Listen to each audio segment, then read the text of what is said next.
Born in Whistler, Canada, 15 years ago, the epic mountain biking competition Crankworx has evolved into a multi-stop festival series. What many call the Super Bowl of the sport has become the biggest gathering of the mountain bike community.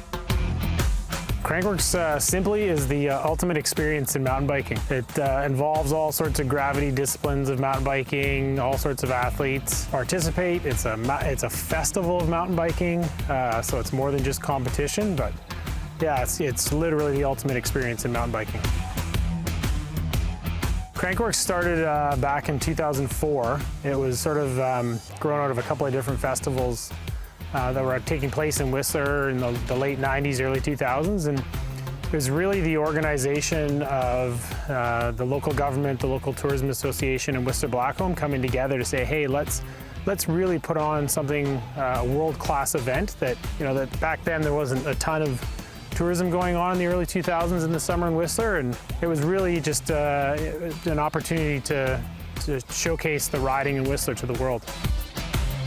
What makes Crankworx different to the other disciplines or the other versions of top, world-class mountain biking is that festival component. I mean, every discipline has the best of the best athletes competing in them, but there's just something about the festival atmosphere, whether there's music components or multimedia components. I mean, there's competition every day, there's something going on, and that's pretty cool. From humble, homegrown beginnings as a small regional race, the now worldwide tour has its own downhill and enduro races, including partnering with the powerhouse that is the Enduro World Series. It's interesting because when we partner with Crankworx, that kind of partnership's changed quite a lot, and ultimately two quite independent beasts now that really work increasingly well together. It used to be there was a lot of crossover in the athletes, but now that the World Series level is so high, we're seeing almost no crossover because at the top flight they're just so specific to the discipline. And it's the same with downhill and actually all of the team structures. It used to be that professional teams would share across the disciplines, but now actually the Enduro World Series is a standalone career and season for all of the professionals. So when we join together, it's madness because we've both got incredibly hectic schedules, but it just creates this fantastic family and atmosphere. In March of 2015, Crankworx took flight to New Zealand, landing in the lush forests and illustrious dirt of Rotorua, becoming the first Crankworx festival outside of North America and Europe. Since then, it's played host to some of the most memorable moments in Crankworx history. The Rotorua riding scene has developed here much like riding scenes develop in other destinations all around the world, I think, in that we have this kind of organic growth that starts with people just going out with a shovel and developing a trail, and then bit by bit the word starts to spread, and it just starts to grow like that. And I think it's taken off over the last few years. In Rotorua, it's the mix of we're a year-round destination, so it doesn't snow here in winter. If it does, everyone rushes out up the biggest hill to see it before it melts by lunchtime.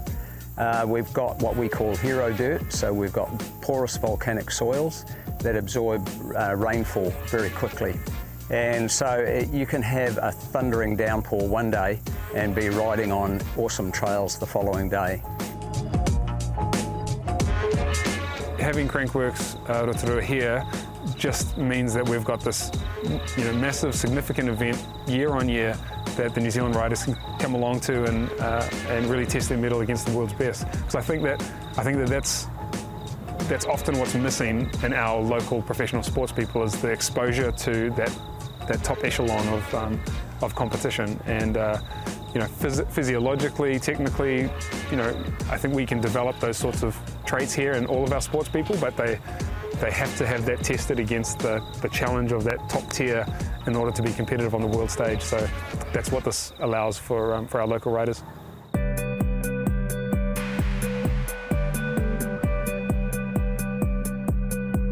I always tell the volunteers and the staff of each festival that, truly cherish the next 5-6 days, because we know something special is going to happen. We just don't know what it is. And that's just how I feel about it, that every time we get these athletes together at these festivals, something special is going to happen.